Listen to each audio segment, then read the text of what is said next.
Ladies and gentlemen, it will be the last lecture today. Unfortunately, I won't be there tomorrow because I still have a lecture in Berlin. I honestly have to finish a little earlier on a completely different natural topic. You're always a little anxious when you get to the end because you ask yourself whether you can meet the expectations that the listeners have, and I have to say that at the moment I feel like the long jump when a man doesn't want to jump very far and takes a huge start and you run faster and faster and you get closer and closer to the board where you should jump off and you don't even know whether you can really do it. You are very intense when doing these things, and the run-up of course has something of the taste after the jump, because the faster you run, the more you actually come from the earth away. You get the feeling that you're starting to vibrate a little and become a little lighter, but whether your hope of flying is really fulfilled afterwards, when you've jumped off, you know that it won't come true. There's only one jump at most, but it can also become a stumbling block, and then you do actually know why you started off so quickly. Many people simply stop at the board and say, "I'll try again." In itself, transcendence has something to do with the fact that you want to try to give the other person a feeling flying means, but of course you only manage to make bigger and bigger jumps, and it is then up to the other person to imagine flying, what you have in your head while you are running, what the feeling is like when you take off from the ground. Words are always just similes of what you want to say afterwards, and that is the difficulty, that when you use parables, that it is not in the power of the interpreter that these parables also reach there. The aha is something that has to come across an area that is there that you can wake up, and only if you have used the right similes can you have hope that the other person will then light something in him that has to do with flying. That is, we understand more than we understand. It has to do with the fact that we all have ideas or inklings about things that we find it very difficult to express in words. The word understand and understanding is also a bit strange, not this in front of many. That actually means the prefix fair, that actually means something like next to or over it, like meta or something like that. Understanding means next to the actual one, stand next to stand, but you can also interpret it like that means fair for what in English actually has this in front of it, that is, he stands for. It is a substitute for his substitute for stand, so to understand it simply means to stand next to it, or actually to stand over it. That is, I actually want to detach myself from standing. And that's what you actually want to do with the transcendent. The essential thing that we actually wanted to convey to you in these lectures was that it becomes clear to us that humans are a part of nature, and although completely a complete nature is embedded in a nature that is different from the nature that we imagined in the 19th century and before, so it is not just nature, the green nature, but it is an intrinsic living nature. From the actual everything has grown out of it, and the actual uniformity forms a unity, an inseparability, which follows that each of us, each human being, is connected to the other somehow in the background, and not the human being to the human being, but every human being. Every living being here is also connected to the others living things together with the other creatures, and not only the living thing but also the living thing is also connected with the inanimate. There is no sharp boundary at any point, and that is why the question is always, where does life begin? Or the question that we ask ourselves a lot today, where does a person begin? Yes, if you think about this very intensive discussion about prenatal diagnostics, for example, where does a person actually begin? For me, it's never, it's always all there. It's becoming clearer and clearer, so that means we could also consider whether we are not making very serious mistakes ethically if we treat the animals the way we treat them. They are also a part of us in a certain way, and you can say that it is just a cluster of cells that has emotions. It is the same life from where we actually go. Of course, there is something to it that is quite clear. Humans are already distinguished from animals, that we have the ability of consciousness. This is a new aspect where we believe that only humans have this, and that is why they also have it. The possibility of intentional action comes out. But this question of the connection between everything and everything else should actually be of particular importance in our social discussion, even if we talk about this genetic technology. And if you ask me, fiddling with the genes is actually not for me at all, not the bad thing, but the hipness behind it, that you haven't understood something at all. Only the software is stuck on the material. No, only the hardware knows and fiddles around with a computer, and even worse, because the software is behind the living thing. Yes, a 4. Sophisticated one software has been written over 3.5 billion years, and we fiddle around and believe we can create an improvement with our primitive ideas.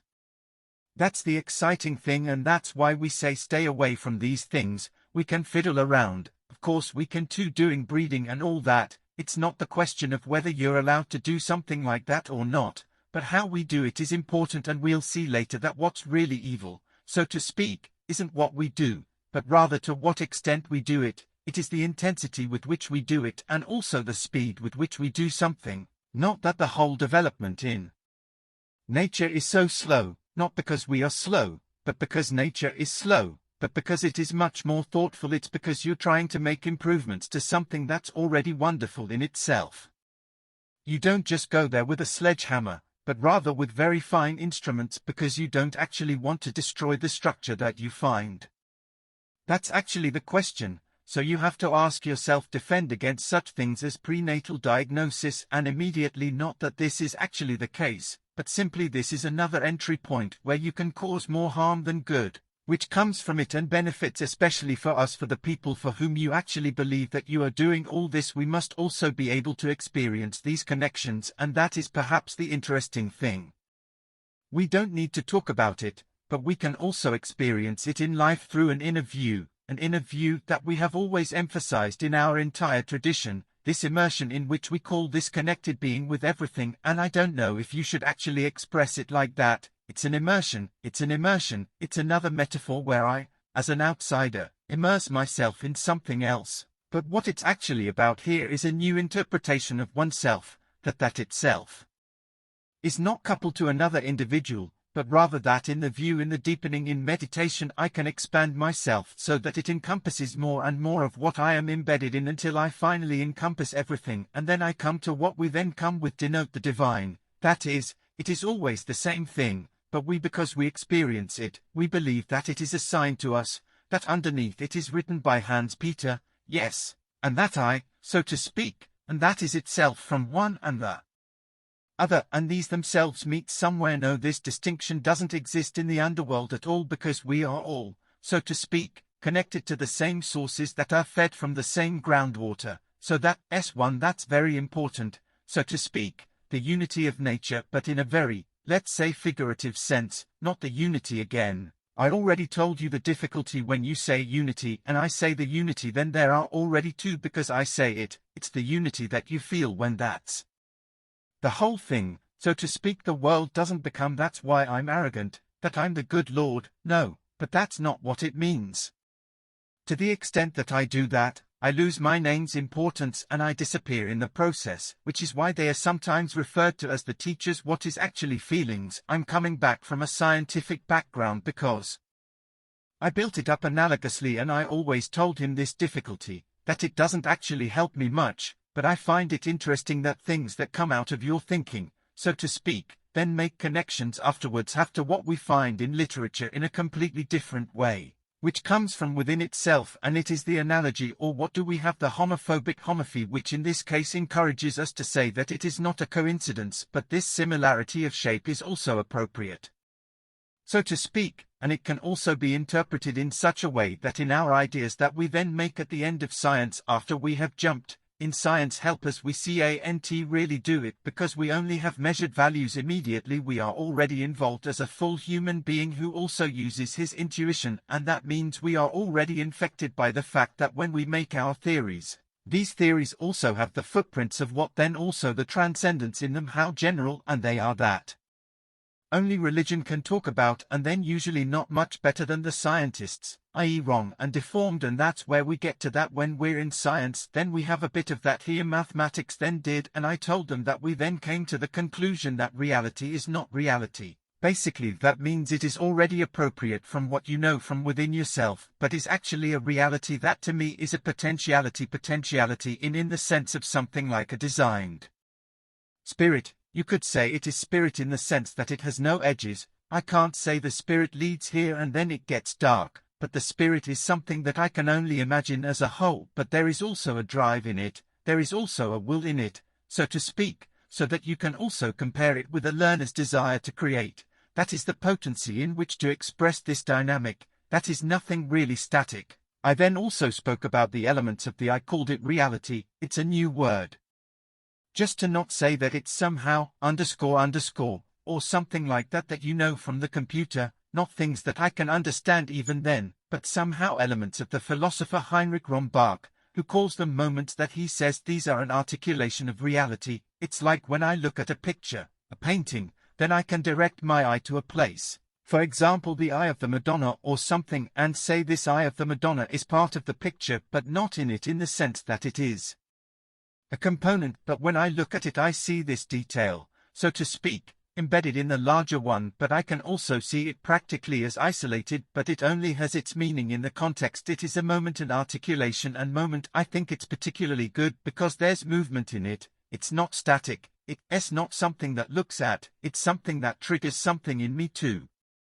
Many people have always asked me where the energy comes from, and I don't want to go into it in more detail. That would require another lecture in itself, but that is of course very important. So the effect that also has a physical meaning. Effect had dimension, energy times time, and in this context it turns out that the change in the effect over time, that's the energy, it's a movement again, something that means the change over time that has an effect afterwards is related to the energy, and that's a bit funny. How the whole thing is because they're effective, they have an effect. What are they? The effects of these effects are similar to the bits in computer language, but I always said these bits are not the binary joke of the year that we have in computer language, but rather an effect such really a circle marking the length one, that it has something like the bit that is 1 and 0 has the center, and, so to speak, this pointer work is a circle. There is an angle in it that we also sometimes call the phase of these angles is the ambiguity of the logic. The ambiguity of the logic, that is, the ambiguity is through the circle. That is the reason why the future is so open, because there is still a hidden direction here, and it is, so to speak, the time dependency as I go through these different interpretations. The speed at which I go through this meaning has something to do with it. The energy to do it is a form structure. You can't do practically anything with it except that you have a bit of the feeling that it's something completely different than what I imagine, but I also want to show him something else, because in the circle then seems a bit strange. The circle is also familiar to you. If you have a circular movement and stretch it out while you turn, then you get this spiral, and if you look at this spiral from the side, then there is the wave. Yes, that means that the wave has something to do with this circular movement that is stretched out in time. The wave is a symbol of the ambiguity of this underlying dynamic, so that just such an addition. The essential thing is that we have no direct access to it world, but what we then really know, perhaps we understand differently this reality that is there. It would not be accessible to us at all, because due to this ambiguity it would actually be like an anthill where there is nothing at all that has a fixed structure, so to speak, except also like the anthill that you suddenly see, a cone is forming. That's the only thing I saw from this variety of movement at the end. It turns out that this is a realization of how out of this interaction, out of this liveliness, and suddenly something comes out. What I practically doesn't change is the reality that has an effect on those that have an effect on those that make structure, and that suddenly certain things become a little more stable, so to speak, and that's what we call realizations of this realization, which takes place automatically in nature all the time, and they always happen when they are effective. When a situation arises where instability arises, they suddenly start to set the closing marker. Memory processes in motion, and then reality flocculates, so to speak, and the slack that remains is what we call our reality, our entire spiral fog, and everything we see ourselves, so to speak. It came into being in this way that something has flown up, and when it has flown out, it stays pretty much together, just like the ant cone in the forest. Then it has a very long lifespan, and that's what we see directly. So that it materialization then leads to what you previously had with the speed of change in effect suddenly taking on the form that we call matter. If something goes very quickly, then it becomes a point of mass, and if something goes slower, then they are stretched out fields, and then we call that interaction. But we have a different view, which to me is of the material type, and then it looks like this. Unfortunately, it is written in English, but if you start down here with the quantum chaos, which is blue here, then in the course of evolution it will always coagulate further and further, and the first stage of coalition is where space and time arise. Space and time don't even exist at the beginning. That's the first stage, that I arrange these things in a certain way and know where these 3 plus 1 are the people. All space, time arises as a background. This is the canvas from which the whole world is then painted, but the canvas itself is, so to speak, a combination of effects, a first structure, the image is coagulated spirit, so to speak. And here there are these different stages again and again, coagulation processes. Coagulation processes which then lead to why we have strong electromagnetic weak interaction, gravitational interaction, and immediately these are always certain coagulation stages that then come, and now we are on this level, where what is in the room also coagulates again and produces these different objects, cars and people and all sorts of things. Not that is actually always the finer and finer granulation of this effect. Now when this happens without us, so to speak, that is completely the natural process, and ultimately my assumption is that when we talk about the Big Bang today, it is not something that starts with zero and then comes the whole universe out. That's the slag view, so to speak. At the beginning I just have the melt and I do NTC anything at all, and then, or I want to use a different picture.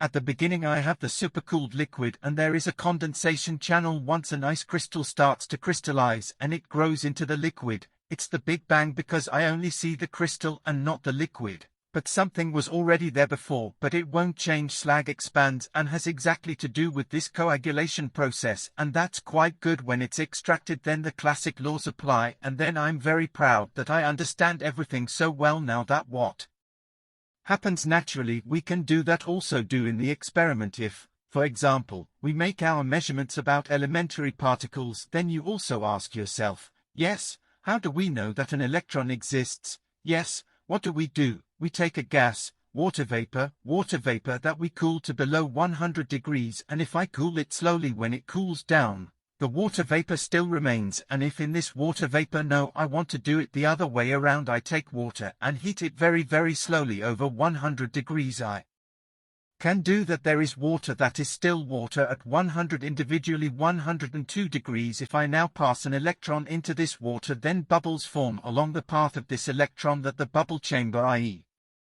I have brought it into an unstable state. I am liquid or gaseous, and the trigger is then exactly this little thing that does it. That is, when we create instabilities, we call it that a measuring instrument sensitizes everything to a single electron, but it is not the electron that works, but rather it sees this contrail, which is the content streak that an airplane also creates, which is also an unstable balance between water vapor and water, and when the plane passes through, then in this case water drops form. This is the reverse transition, which means we can make it virtually visible all at once by creating an unstable situation.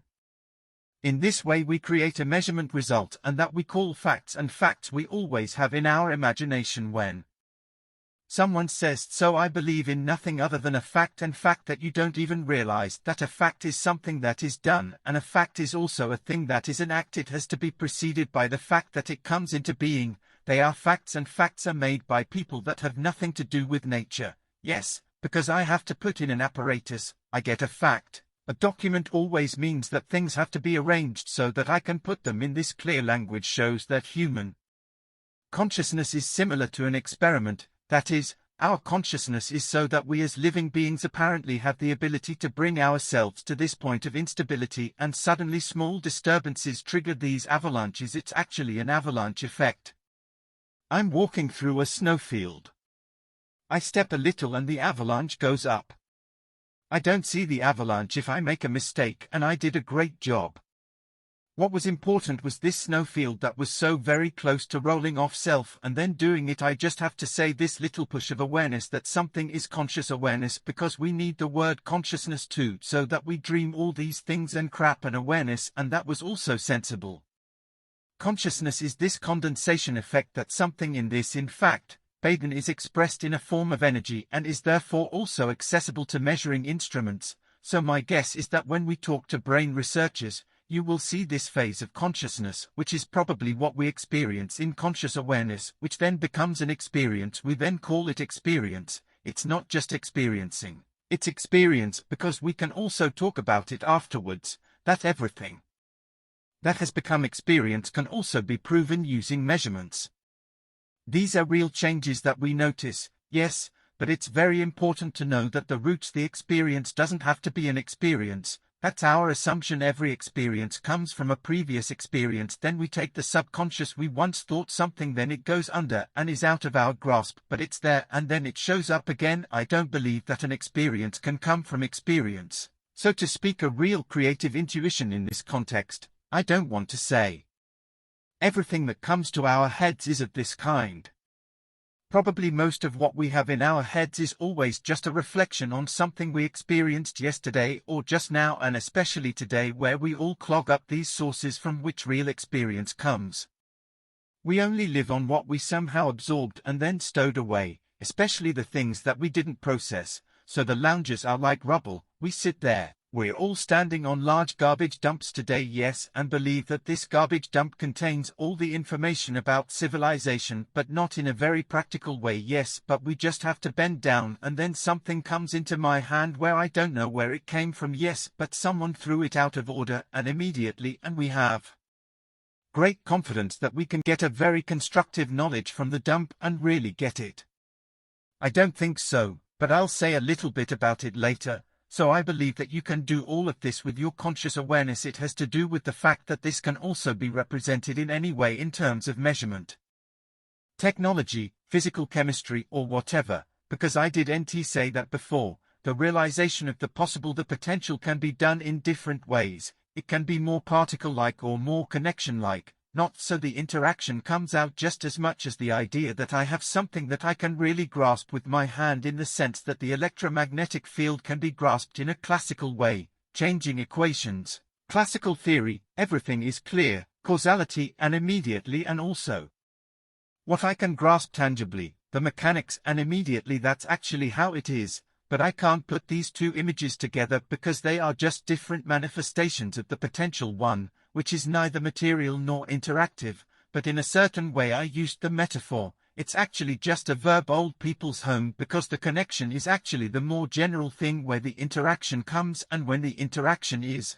so to speak, completely intertwined in itself, then the matter also arises. That is, if we talk about feeling here, left and right hemispheres of the brain, then it just means a different type of experimentation, which we also do. Particle physics, we do different ones, experiments to determine the particle nature of electrons. Then if you want to determine the wave nature of the electron that is in the distance, then we take the difference and immediately, and then we get a completely different thing. That is, we can confront reality in different ways. And on the one hand, we really get reality in the material sense. On the other hand, we get something where we can at least see that they are relationship structures that interact, like a pen or something that I can't take in my hand, but when I do notice I'm being pulled, and immediately when we describe it more with the emotional, then the feeling is a wonderful way to feel reality, so to speak, without us having to go into so much detail, and the feeling is therefore much better adapted to get an orientation because she doesn't just look at one point. The feeling is like when I look at a landscape. This is excellent for orientation, and in this sense it is more helpful to get an idea of what the potentiality is, and you can also see that in this. I sometimes compare the potentiality to her also with the hunch. If I translate that into psychic language, the hunch that, so to speak, precedes a thought or precedes an action, the hunch what that actually is, but if we think about it like that, we can't really do the hunch. When we are in the hunch, we don't talk about the hunch. But if we remember our hunch, then it has more to do with the feeling than with the grasping. That's why the feeling is an external instrument to actually get close to reality, so to speak, because the comprehension has the essence element that it fragments and, in particular, leaves me as an observer out of the whole scene. Yes, we have the feeling that I am always at the center. Continuing education is, of course, a hugely important instrument, and that's why it's very clear if we want to understand something and then say you have to get the feeling out of it, then I do not know at all how you're supposed to understand it. Yes, you can only understand something, but what does it help? I can understand it, my heart, and I myself have no benefit at all from it. I'm actually not involved. I'm good. So these are the possibilities that we have access to. We always ask, how does spirit actually affect matter, and immediately the reason is that in the background there is something that is nothing different at all, but depending on how I move it, I approach it, and it shows up in one form or another. So I do NT need an interpreter in the background, but what is in the background? Does NT just speak two languages? There are an infinite number of languages and we differentiate between two. For example, by saying that we think rationally about it, which is one for structuring the cake, or then this emotional one where I say I cut it through like this. So the connection structure is primarily spirits, the line that I did NT have at the beginning, the point, and then I let lines intersect, and then I also get the world out in this way, and it is important that we have this possibility. But now the error comes in the moment we create these images. We say these are my pictures. At this point the individuality comes in, and that is also right at the moment when the thing coagulates. It also gets a surface, and it is relatable. So in conscious awareness it makes sense to talk about individuality and to talk about feelings, to talk about comprehension, and that's why I would assume that when we talk about the hunch it doesn't actually apply anymore, that the hunch also applies when someone has a hunch they have to do the experiments. Someone has no idea what I know. Of course not when I say all of them what I want to do an experiment, whether I can see something in the brain with my magnet's magnetic resonance method. If I tell him now guess what, if I want to guess then I don't suspect at all, yes then I do something. But if someone suspects, I'm sure that you're in this case, I don't see anything of this signal at all because the hunch has nothing to do with me at all. So I would assume that in the hunch we all meet each other, so to speak. So there's not the hunch Hans-Peter Dürr and a hunch like that. So the deeper the inkling is, the more together we are.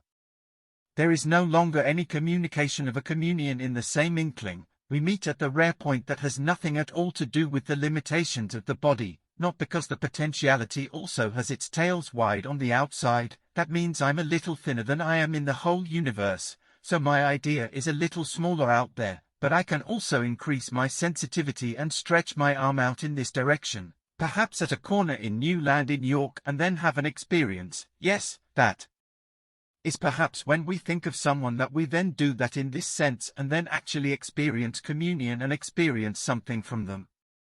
Yes, that means the individuality that comes in this state and where we are have this demarcation, and in this case I also have the opportunity to act intentionally and I am responsible for it, which means it is not the case when I say everything is connected to everything that I am saying in this way, that there is no responsibility when I act. Do I have to act intentionally? If I act intentionally, I have to be aware of it and I can't blame anyone else. Yes, I can blame myself for being influenced like that, but it has to first come into my bright consciousness so that I can act. So I want to do it intentionally. I can't act intentionally, and in fact I can't really be held responsible for that.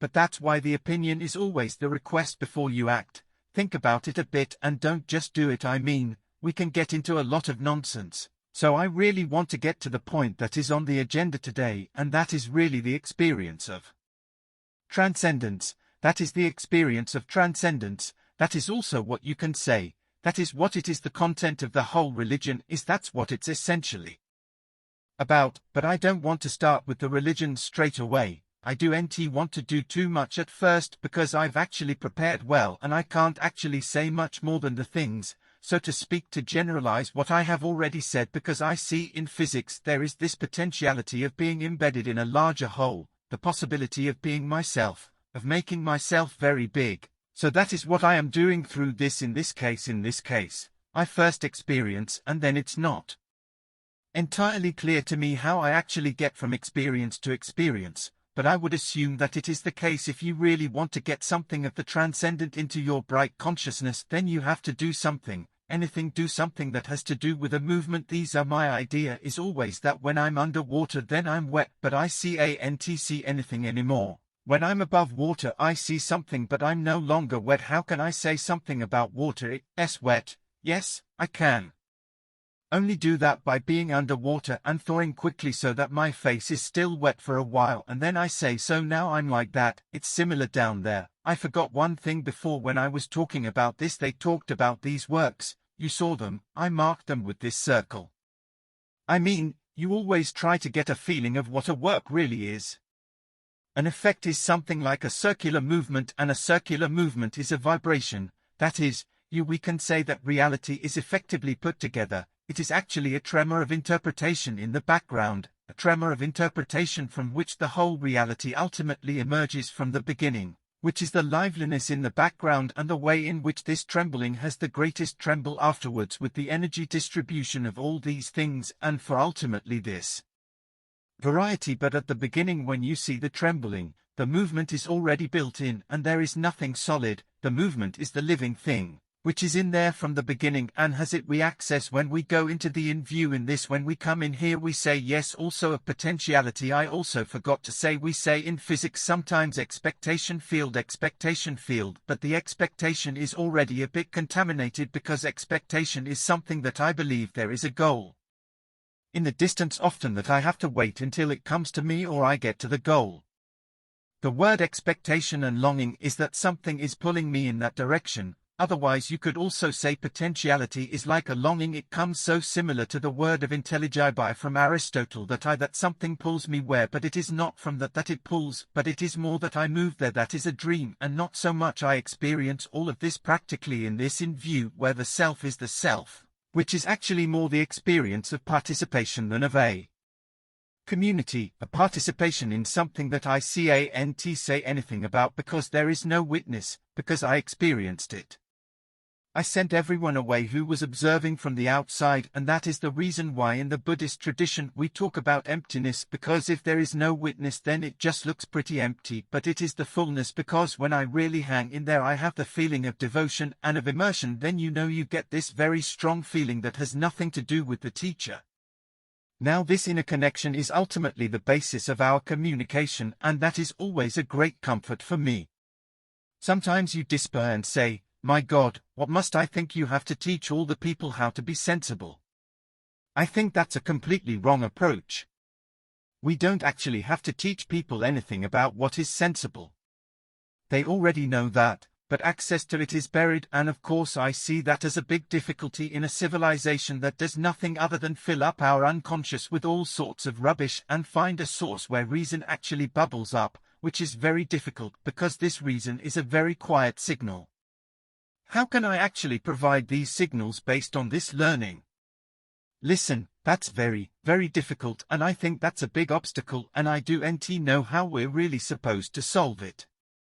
The option is always that I say put this rubbish aside, you know it all, and that's not what happens. You often talk to someone and somehow in the water, and that says I don't understand at all. Train station, I don't understand what you're saying, and I say yes, I can see that I don't understand that, but you always just looked at my finger and asked whether the fingernail was big or small. I had it with me, just pointed to the finger. You should look in the direction where I'm pointing. I can't go where I'm pointing, and that's what I had. Where should I look?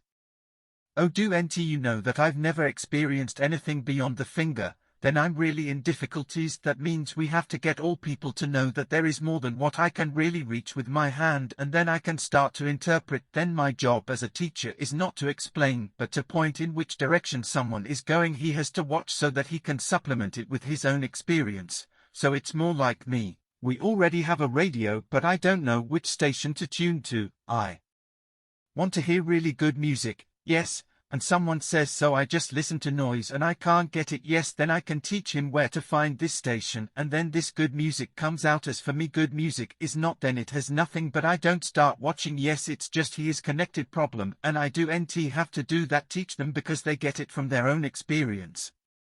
Learning is largely teaching, is largely reminding others of what they already have in some form, but with the parables in a form with which you can best extract it. Yes, because we approach each other with our feelings through a certain language, and if I have the right language, so to speak, then I can dig deeper than if I do it with a foreign language, and that's actually what we need in this way, is communication between people. It's actually a question of how can we approach each other so that we not only communicate but also, so to speak, recognize what we have in common, and I think human dialogue is essential for this.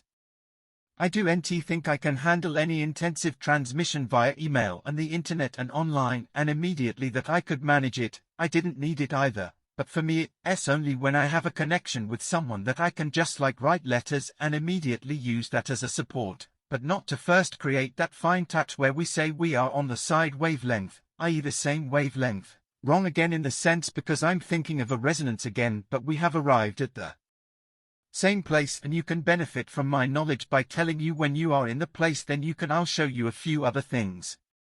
Let's go, because you can see them at this point, and that's very important today in a time when we have so much information and believe that this will help humanity.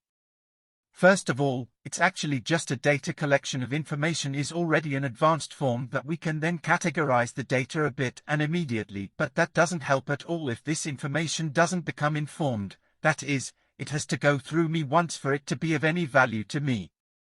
Informedness happens through information. If a certain level of concern is created, something must have been addressed, perceived, dealt with, but then for the concern it doesn't end with you opening a new box here where you write a piece of paper on it. The information is in there, then I'd better leave it on the computer straight away, not there. I can then call it up at the push of a button. Perhaps in a brain if I have too many of these black boxes, then I can't find it anymore if they are not connected to the rest, then I haven't digested it, so to speak.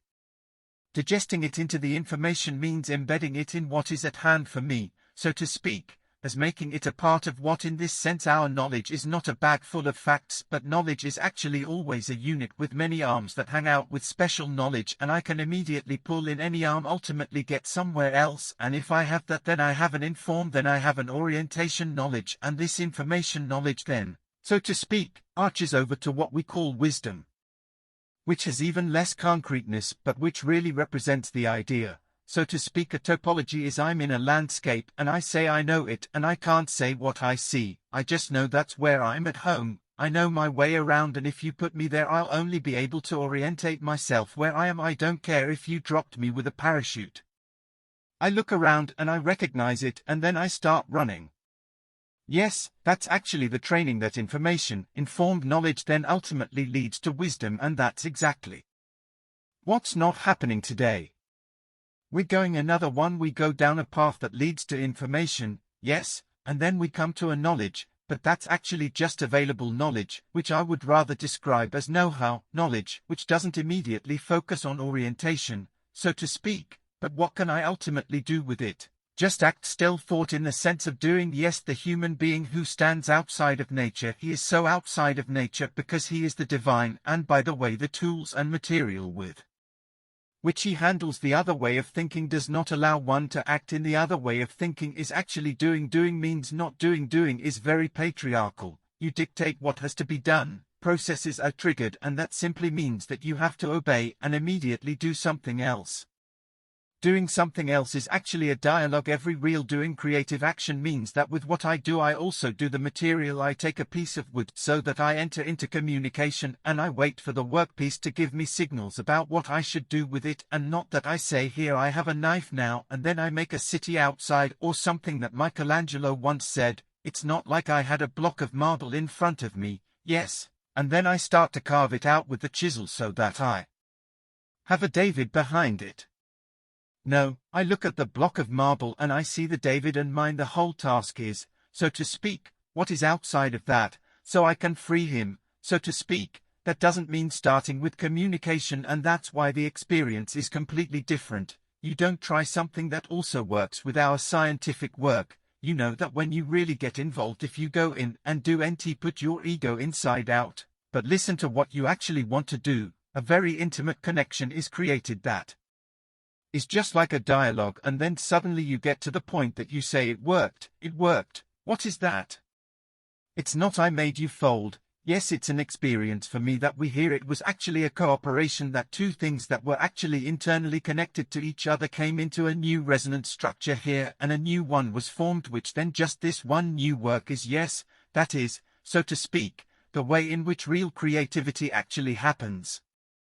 I only know how to say it because today you often hear knowledge society. Yes, the catchphrase today is industrial society, the way to a knowledge society. Yes, it is not at all on the way to a knowledge society, not that is one data collection society. That means it's nothing organic. Yes, and you have to know it completely. It's just about dispositional knowledge, and that just stays on the material surface, and that's self-evident, and this knowledge that doesn't lead to action but rather it leads to doing, and then doing is the power to know is not power, and that is actually with us in the background. Knowledge is only seen as a possibility because power, and I think it is extremely important to say that knowledge is also the access to wisdom and not just to do and do. So come now, I still have the question about God, so I'm not that far away now if we start with the fact that in the background we have this inseparability, our experience, that we can expand ourself, and if you have very close friendships when you're in love, and then immediately it is a very simple idea how the other person is. Not the other person, so to speak, the other person's joy is not my own friends, but we share. I am just as happy in the answer, she is happy, it has the same feeling for me as we are happy to have a family or something like that. When you have this close connection, not that you really give up your identity or your individuality. Heinrich Rombach, in this case, he speaks of identity as the same thing, that we are not only identical, but we are not the same. Now this, so to speak, is very expanded. My things are towards what people then call God, because it is an experience that is incredibly intense and is also associated with self-sacrifice without being vulnerable. Yes, devotion, a joyful devotion that simply tells me I can. Yes, it doesn't happen at all if I am the whole thing in the big picture. Yes, and that.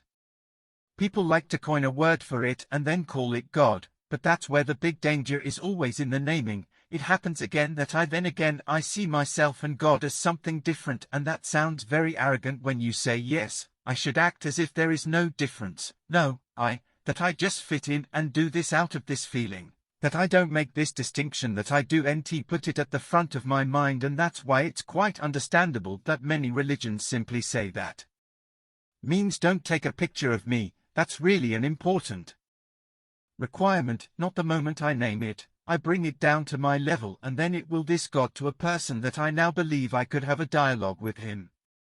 I start talking here and I talk there, and then I'm maybe a little disappointed that I talk more than he or she. Yes, that's not the case, but that you have the divine as a person is paying attention to what is understandable to me, because we only experience this intimate connection, this devotion in our lives with people, that we say such an intimate friendship. So it doesn't really get any better than that, and that this experience is often followed by the other. It's completely clear to me. But you don't take into account that in this moment of devotion my name no longer plays a role at all. Yes, it's no longer my name underneath it, but rather myself is actually lost in it, isn't lost, is absorbed into the larger one. That doesn't get used to it taken into consideration, because I'm trying to save my individuality through this experience, but you know what it's like to save it doesn't happen at all, because at the moment you're completely surrendered and you're not aware that you've given up your individuality. It's just like the premonition who is not aware that I don't reflect on myself, so to speak, that I say I do suspect I surrender is the same as I suspect I only know afterwards something happened, and I would simply say that God is simply a metaphor, yes, for something. No, it's not something. Yes, that's that. We're just missing words for the week because it's something incomprehensible. What lies behind the understandable, but the incomprehensible is not incomprehensible. So I need at least understanding in a general form, as understanding also means next to it. Standing is a bit negatively expressed, so I'm not standing, I'm standing next to a meter or something like that. I can experience it, and that's why I can do it again. It can also be experienced by me, but when I talk about it I want to make it an experienced experience, and then it just happens again and again. Like when I specify something, then I can maybe squeeze out a corner of it, but God, I lose a corner in the process. Yes, and that's always the bigger one, because the small corner is always minutely detailed. In this case now many people say, I mean, what you're saying now is very reminiscent of pantheism. But it's not pantheism in the sense, because pantheism is again that it then breaks down this open thing into a multitude of things. That's just not the idea. It's not the juxtaposition of many things that if I'm the inkling again and again in the inkling and always submerged so that something else emerges from the inkling, then I really get such a piece of carpet, not wherever and then it looks as if the idea is something pieced together, but that's just me repeatedly accessing it and always getting something different. The idea itself is not pieced up because, as they say, it is always holistic and whole, But when I talk about it, talk then always said every time you're talking about something else, and I thought you were talking about something like that was about God. I say no when I talk about God. If I say anything at all, I never, then I'm actually not allowed to talk about it, and that's it. The reason why Heinrich Rombach said that the future God is actually Hermes. Hermes is the hidden one that you really never see, and he is already there. No, that is not there is the wrong word again. We will come into existence, but there is a movement in the background which, so to speak, puts its stamp on the world. We see the preliminary traces everywhere, but they are not of the kind that we can grasp again ourselves. That is, in this case it is something completely different. Yes, if we have this idea of God, then you can see it is so general that it fits with almost all of the religions we have today. I would say it fits with all religions, and that's not surprising. Then basically that's all it is, and the question is, why do we argue so much? Why do we have so many cultures? Why do we have that? And shouldn't we just get rid of all this stuff and just always talk about what we have in common? We all understand that that would actually be good, but it doesn't work.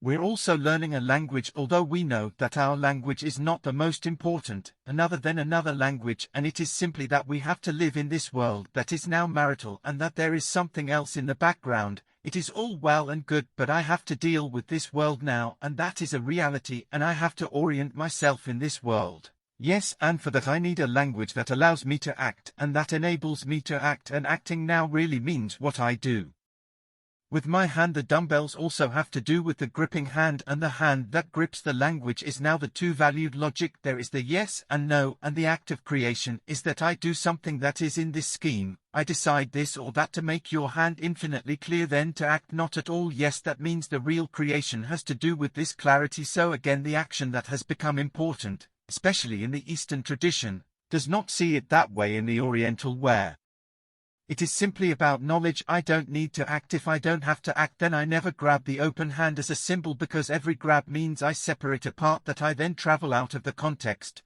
But the feeling hand is actually the symbol for orientation knowledge. I never know exactly what I have in my hand, but when I feel it, I know what the connections are. And someone says, but you don't have anything in your hand, but then I grab it. Then I have a tiny little part in my hand, the rest is lost to me. But if I want to be creative, I have to intervene in this way. That means this creative action, which then also has to do with participation. But there is initially something different about trading. I can also access, so to speak, with full consent, what is under my control hand. That leaves my hand a little open, so it's not completely stalled. Then I can also change things, and then you see that these gripping the hand is in a certain way the source of the so-called evil.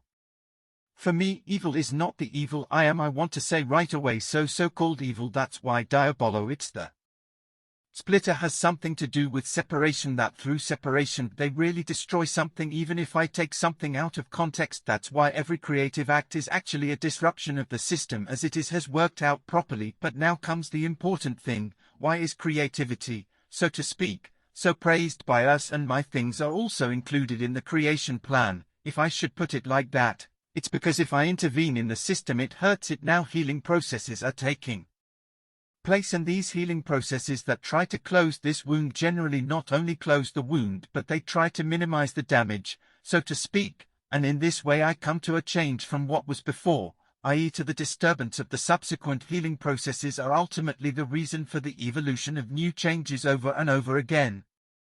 So I express it a bit like a miracle, and immediately it's actually not at all. It's actually already part of the dynamic, because I still have the wound in my head is not there if everything stays the same, but it is the change that is essential. But the change that I make locally will always be a disruption, because it is not true in the overall context. But that doesn't matter at all, because the overall context is so elastic, flexible, that he immediately reorients himself a bit and gets involved in the new situation, and in this way produces something different. That is, the creative aspect is also something important, and we shouldn't demonize that. But now we know we have to be careful. We will when it comes to creative overdoing. There are two things that you have to pay attention to. The wound must not be too deep, that you don't hit an artery or something like that. Then the healing process may not be possible. That is, creative processes that have to be moderated. Then completely brutal people don't really look at the links and then hit them with intensity. Yes, nature won't perish because of it, but the healing process, so to speak, will cost a lot more. It will just take a lot more to orientate. It can really cause a crash. For example, the death of someone living beings. That means we have to pay attention to moderation the second, and that is just as important is the way how quickly you do it. That means we are in love with acceleration, and it is exactly the acceleration that actually prevents real creation or the real value creation processes. And that you see right at the beginning when I said what is the natural course of things, it actually goes from ordered systems, i.e. excellent systems, down to ones that are more likely. And how can you go into the counter trend? You need an organizing energy. Yes, number 2. That's where it comes from before the station, and I need a decision left or right. This process costs time. If I do NT take the time to say yes, I say left and right, and not like that query with my knowledge of the world and so on. I prefer this or that. If I just do it arbitrarily, if I never get any further development, then I just shuffle the cards and I destroy the world even faster than it would be destroyed without me. Very important to know. Building processes need time for this small decision. Copying and destroying takes place with practically no time. If I had a philosophy of life always relies on higher acceleration, then it puts all construction processes at a disadvantage and prefers to copy and destroy, and that is our current situation. We always say yes, we have to be much faster. The computer is fast, now the people also have to become faster. The slowness of the people is yes, human reason is not slow, but he also asks, should I do this or that? If I do NT have to ask at all, then I do NT need time, then I can leave it to a robot. Yes, that's what makes a human being. He can decide, but he needs the time to do it, which means that I have to adapt the technology to the people and not the person to the technology. Something like that used to be said, the technology should suit people, but today it's just the other way around. The technology has its own dynamics. How do we do it so that the people themselves adapt to technology, which means that we ask people to give up their actual value creation creativity and, so to speak, promote the natural change that leads to destruction even faster? Yes, that's what comes out, and that's very important that we keep that in mind, that we focus on these things. I just have to pay attention. Now I was at the point where I asked why we have these different world cultures. It's very practical for us when we have such a daily life that we don't go around in meditation, so to speak, at every moment when we have to make a decision and go straight to the source and do that. But it's a good thing that we've done that often and we've learned certain habits from it, and a habit is something where we let something solidify. That's a good thing because I don't have to do that again and again. Meditation is necessary. I once learned something and then I turn it into a life principle, and life principles are quite good because they simply reflect something I have learned, but of course it means I have to ask the source every now and then whether this habit isn't just, so to speak, it was quite good for certain purposes, but when I'm in a completely new situation I have to ask again which habits are actually best suited. So I have to keep learning anew, so to speak, but we also have to ask again and again. I would say that all world cultures differ in that they have different life principles, and I think you can see from these life principles that they all came from the same source, but according to the circumstances in which this civilization grew up they interpreted something differently. So that's like if I say, let's say everyone has their own computer and he creates his own windows for the things that occur in his life. He signs the most important things in it, and he doesn't always go and start again and write a completely new paper. But he has already made a form for himself. He can empathize with what is then not for survival. This is very important because you simply go at a greater speed, and depending on which culture you have a different form that you fill out with different terms, and that is also extraordinary for your ability to survive. Important, but the important thing about it would be if I belong to a culture, then I have, to a certain extent, made preliminary decisions in my life principles that have proven themselves, yes, but they are not sacrosanct. They have also developed from a certain era, but they are also not arbitrarily. So here we come to the whole question of ethics and generally the principles of life that are important to us. That is, it is correct to say ethics are not sacrosanct, but it is completely wrong to say that a square one is, so to speak, purely invented. It is an ethics something that has grown over these 3.5 billion years from this long-term survivability. That's something deep inside, and when you say it's grown then it looks, let's say, like it's adapted to the situation, but because the whole thing is always there in the background situation, not only the spiritual situation on Earth, but also what constitutes the entire universe. So there are principles in it that we actually have to follow, and if we don't follow them, then we simply fly out of evolution. I mean, nature doesn't perish. If it does, we say we are conservationists. So much cheese. Nature laughs at the tree branch that we don't want to protect it. No, she says, so I mean by you are so stupid that you take off your branch, then you fall down. But I don't drive down the tree, it doesn't go to the customer if you have your branch. Yes, and then we are human beings. We are very sensitively fitted into this biosystem, and because we are at the top, we are the first to fall down. The house of cards collapses as nature doesn't mind, but I mean, we can of course have a strong connection with nature. 400 million years ago we came out on the ocean. Yes, we can manage to destroy everything that is on the mainland. Then we have lost 400 million years. Nature says, well, then I'll stop out of the ocean again. Now we pull the disturber peacefully, and then it might take a little longer because what brought them in mentally is what we still have on the subsurface, which means they will learn it faster next time, which means it's not in the point. Yes, the point is that if we care about ourselves at all, then we simply can't allow that. I mean, I say too many people say why get so upset if the person is so stupid, then let them crash. That's not permissible for me. Yes, I mean, someone can say that about themselves, that they say they don't need me because I'm so stupid, but I don't want them to judge me at the same time, and for completely other people who I think are really great. So I think that humanity is so fantastic that we have to make a bit of effort before we say we throw away the car. It's really great what these cultures have produced, which means we have to see this diversity of cultures as different metaphors for the same thing under different circumstances. Our parables, religion are parables, and I think it is extremely important. It would be important if you don't write down the essential contents of religions if possible. A letter that is written down freezes, and then we start, as philologists say. What is meant by that? They are parables, and a parable must have the property that it hits me like a bomb. That means bomb is the wrong example, but that when I hear the parable I immediately say aha, and don't need another explanation when I need an explanation. So my driver says, I understand the parable is one, he explains it to me, then it comes to my left hemisphere of the brain, and then it is processed completely differently. I am not satisfied at all. A parable has to be a parable, it doesn't have to work. That's why we have to keep looking for new parables. We can't get around the fact that they fit into our world, so to speak, and that's if you're in an oral tradition.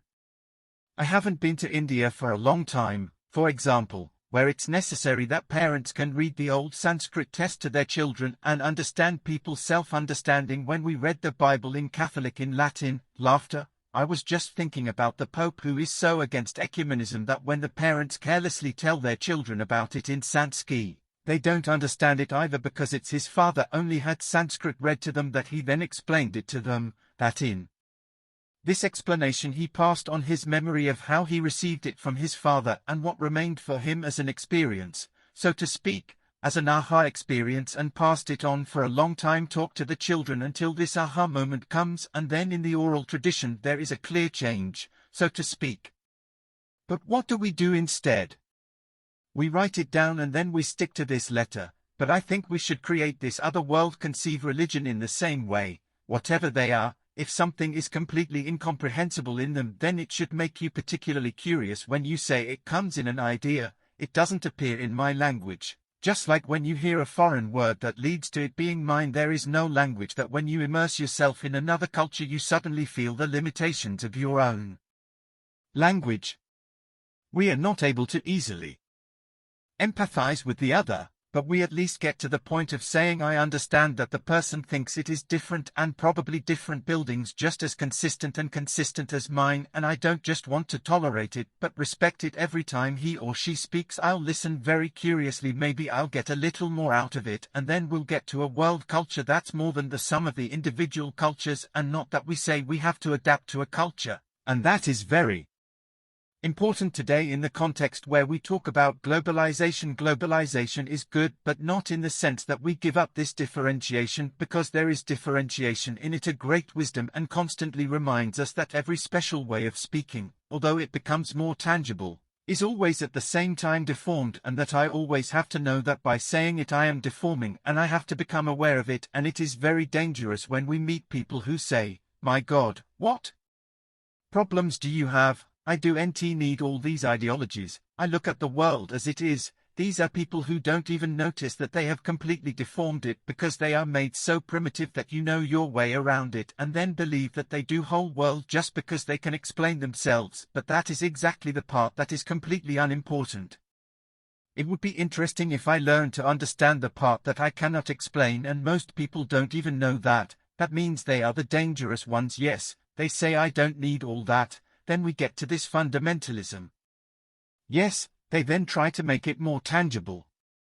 That's a great danger because the comprehensibility of something incomprehensible leads to great power together. Not that it's easy for them. The powerful simplicity is a very dangerous thing, and the worst fundamentalism we have today is our scientific, technical, economic fundamentalism is the dangerous thing today. We are, so to speak, the trigger that puts all cultures in this world in distress because people say yes you can, yes. Don't even explain what is happening, we can explain everything.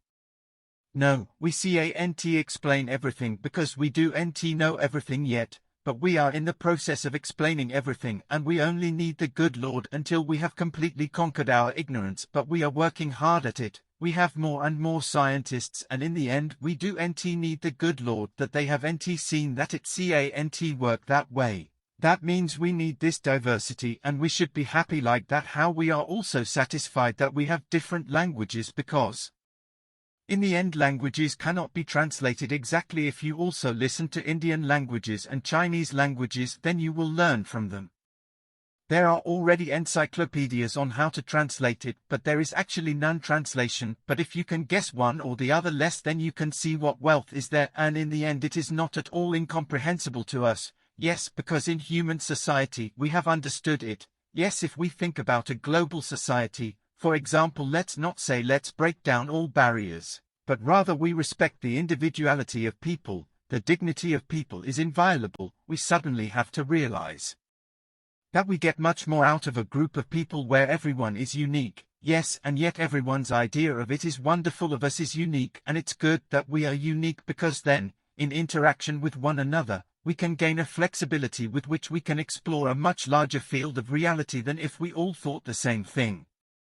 There is also something like a culture would say inviolable is never completely, and is not that it also includes the human being, is about the dignity of the human being is not inviolable. That means our borders with each other are not walls, they are just hedges, not that have a permeability to everything like the membrane between the cells. It looks as if they are isolating us, but in reality we are just being manipulated, so to speak, where we can have a little control over ourselves, have our freedom, can also determine for ourselves where we can develop, how we can decide, bring ourselves into this instability, this uncertainty where suddenly the world opens up. But I always know that I am also embedded with the others who are not strangers to me, but that I just have to remind them of something in order to establish an understanding. So it is extremely important that we also think about it, about what we ultimately have in common is not really directly tangible, but I think that especially when you live in this diversity you get a feeling about the richness that is there in this diversity, and the most important thing is that we lose fear in front of the different, and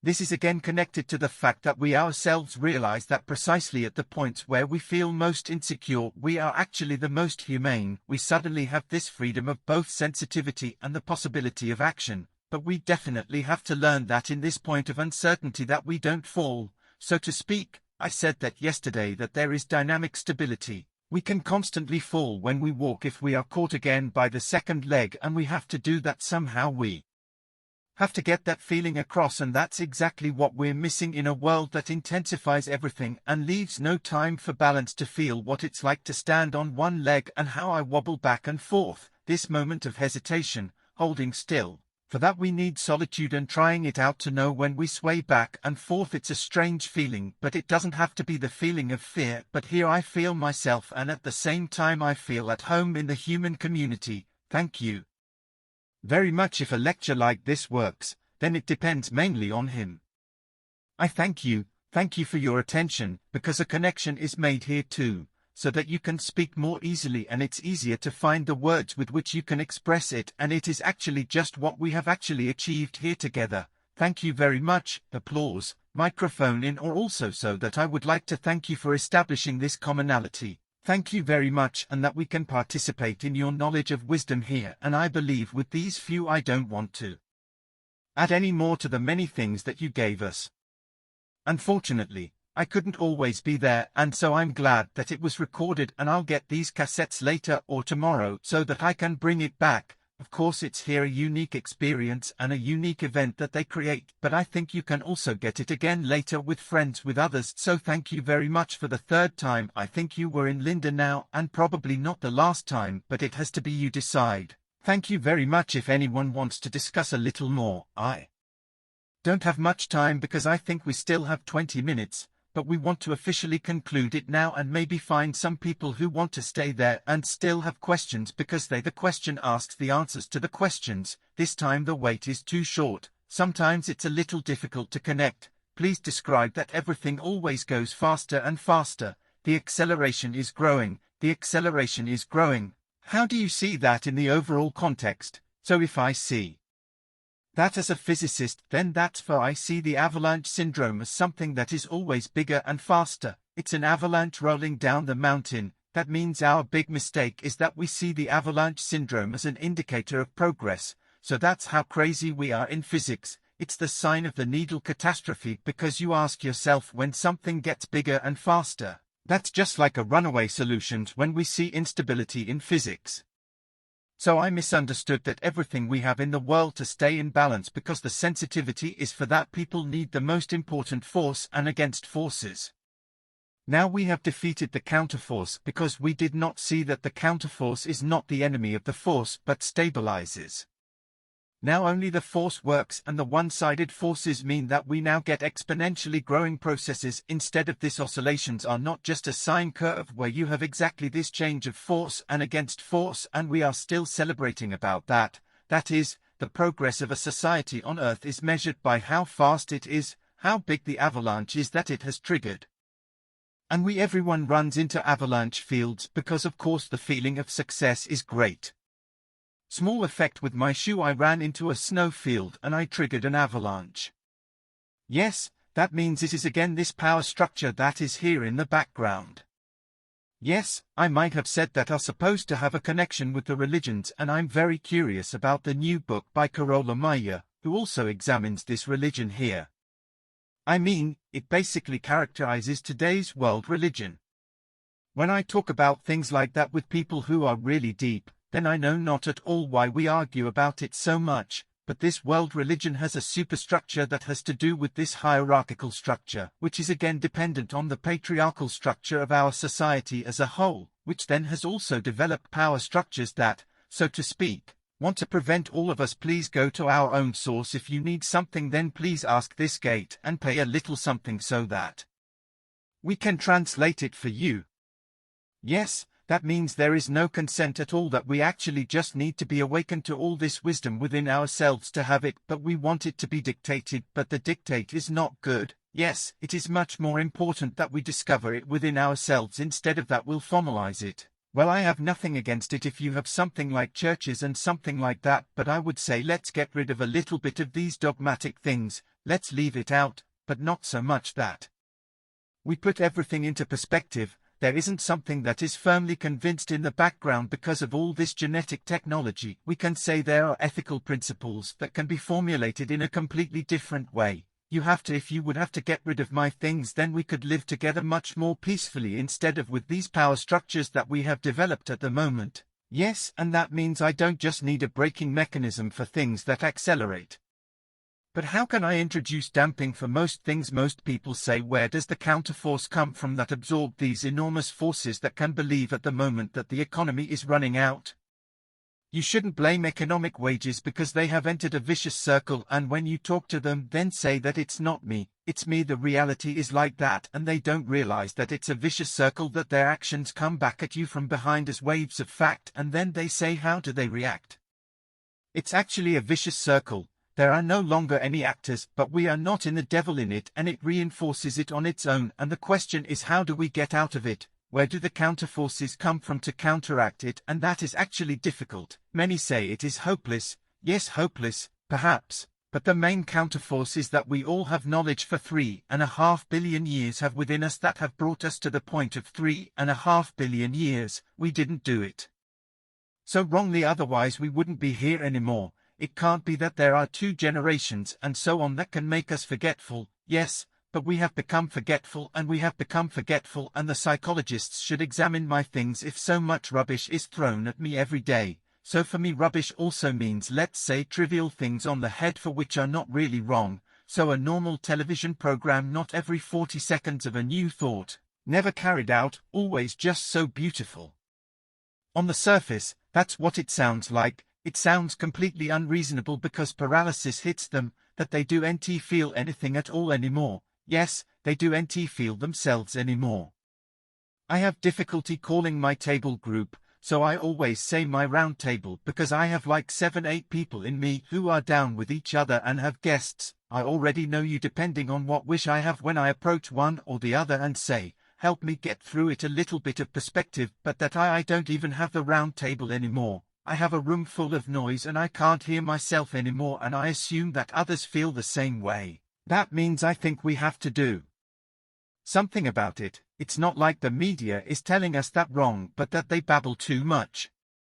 Yes, if you say the wrong thing, then I would say yes, it's not true. Yes, then I would have a contrary opinion. But this babble, yes, I don't know at all, it's all right and still irrelevant. Yes, not that that's mine, that we are drowning in their relevance, and we simply have to realize that the principle of survival of a species on this earth is not related to how much information it can process, but rather to its ability to suppress information that is irrelevant to it. That is, ultimately, survival means how do you create silence in the noise? Yes, then it's best to have an eye that only sees one octave and not the television programs at the same time as yes, and so yes, not the ability to generate ST in a world that is of course full of noise, because there is so much, and that's not a bad thing. Yes, there is an abundance of information, and what is the instrument? The instrument is that we know that we are on the wrong path. Yes, we do know what is sustainable. Positive statements are very difficult to make. Is sustainable this one? I don't know. That says I do need to know everything you have to do, make a playing field, and for that there are a few rules of the game that you say we all don't know. We will all play together, and what comes out as a good game where the advantage is also the other's advantage, that's what survives in the long term. Yes, that's the whole paradigm of living, differentiation and cooperative plus some game. My advantage is also your advantage, nothing to do with altruism, but his advantage is also my advantage. The advantage is my big toes is also the advantage for my thumb. Isn't it very clear? Everything is connected to one another because you have to pay attention to that. But now it comes, there are statements about what destroys the playing field. If someone starts destroying the playing field, then it doesn't work. Yes, and that's why we make statements such and such things don't work, and what we're doing at the moment is we're destroying the playing field.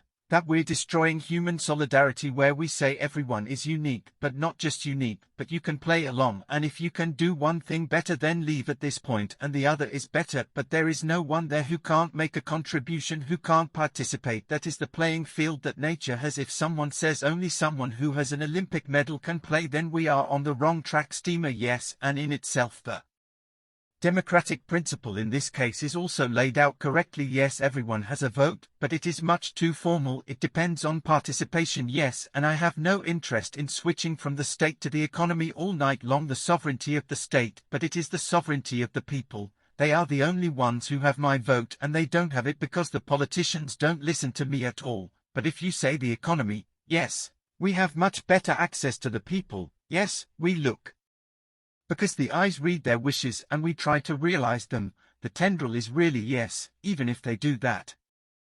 I have never seen anyone who looks at my eyes and realizes my wishes, but even if they do that, does then I as a customer am not the person. A customer is the person multiplied by his income. We are back, but if someone no longer has any income, he is no longer entitled. Yes, that's our society. That's why what we do does work. We need a society based on solidarity. The people are excellent.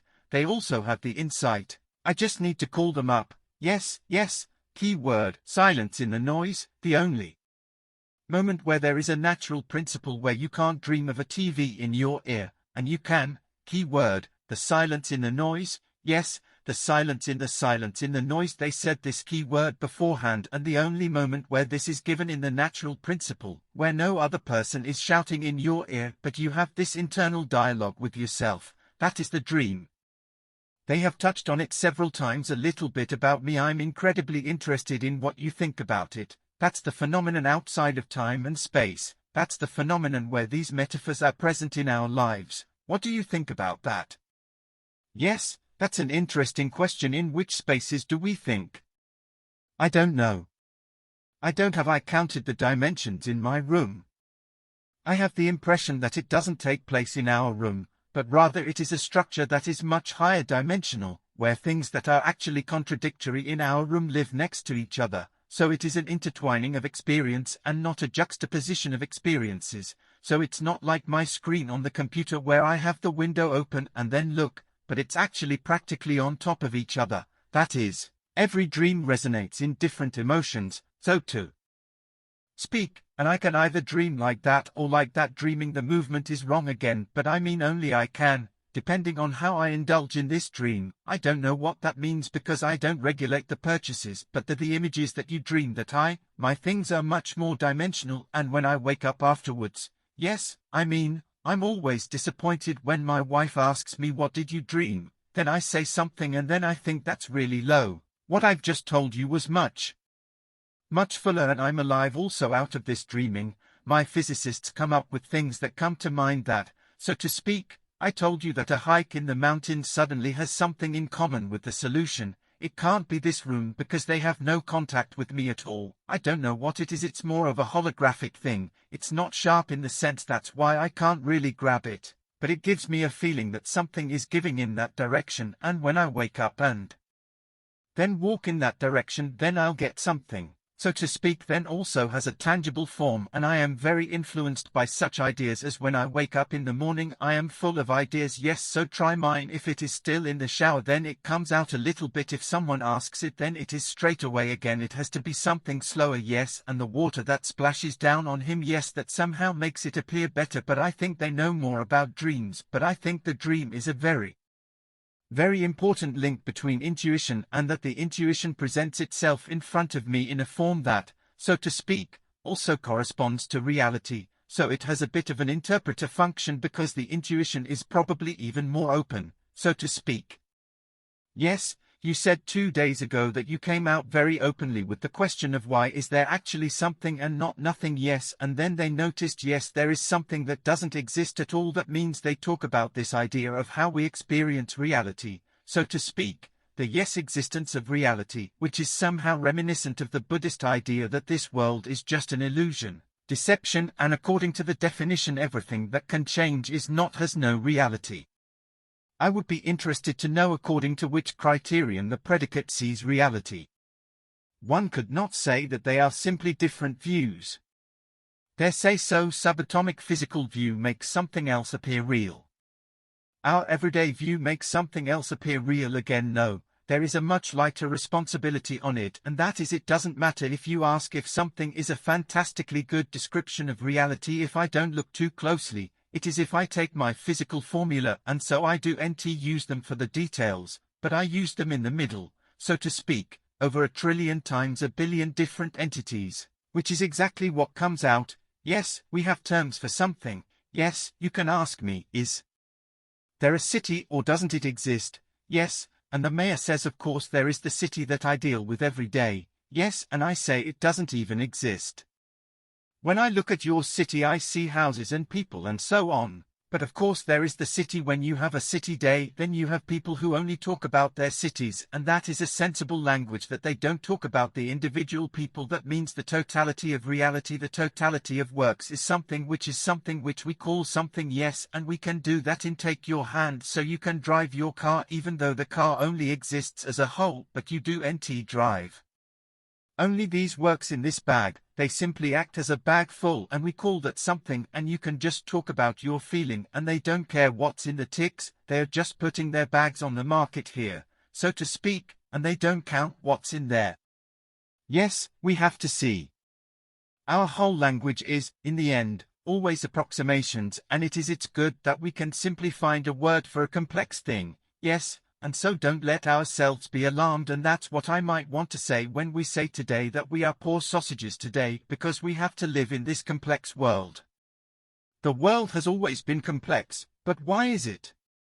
Complex world. What worries us more is that we believe we can only deal with complexity by first letting everything flow apart, understanding everything, putting it back together again, and then getting to the action. No, the world was always complete. How do you deal with complexity? How do you deal with complexity?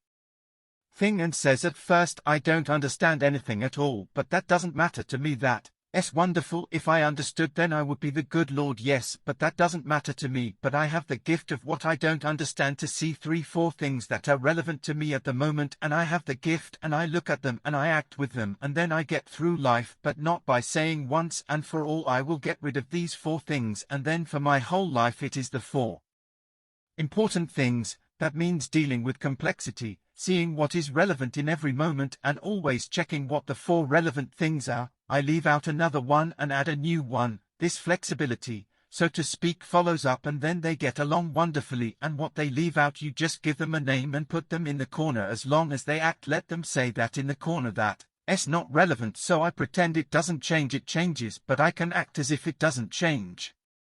Which means no one cares about the and roam next to it, and immediately they say it's not relevant to me here, even though something bad happens all the time, but they see the gift of getting out the few important things. Yes, and also the concept of matter is actually that I have found an instrument. When I talk about matter, I can leave out the rest of the spices, but I can then deal with it and get the matter in front of me, which is particularly important for relevant to me. It may be that the other person has taken out 4 things for my neighbor, and in that sense we can make ends meet, but it's interesting when a large group of people have and they talk about the 4 most important things in their lives. It's interesting to compare it. Yes, there are overlaps, and then you say, aha, so these are super relevant things. Yes, but it could also be that we heard some news program and our perception was focused on that, and we are all on the same page. So it's important to see very original people who have something to say from their sources and to compare them, and that is actually important. We have to know that for our schools our children don't know the economy but the ability to orient themselves in the complexity, and I also don't know what the best option is.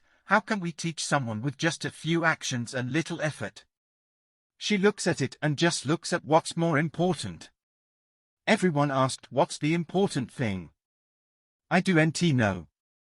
You have to see it, and then you come back to the silence. Everyone has to figure it out. Once you've figured it out, it's not that difficult. Yes, and the usual a bunch of names for what's actually interesting, but what interests you. Then you have very, very sensitive language, and then you up the sensitivity to eviscerate that. And so yes, and then we also have the question of insights, and if we exchange that, if we really know at the end, let's see how much 5 o'clock I have to stop because I have to catch another train, which thank you very much.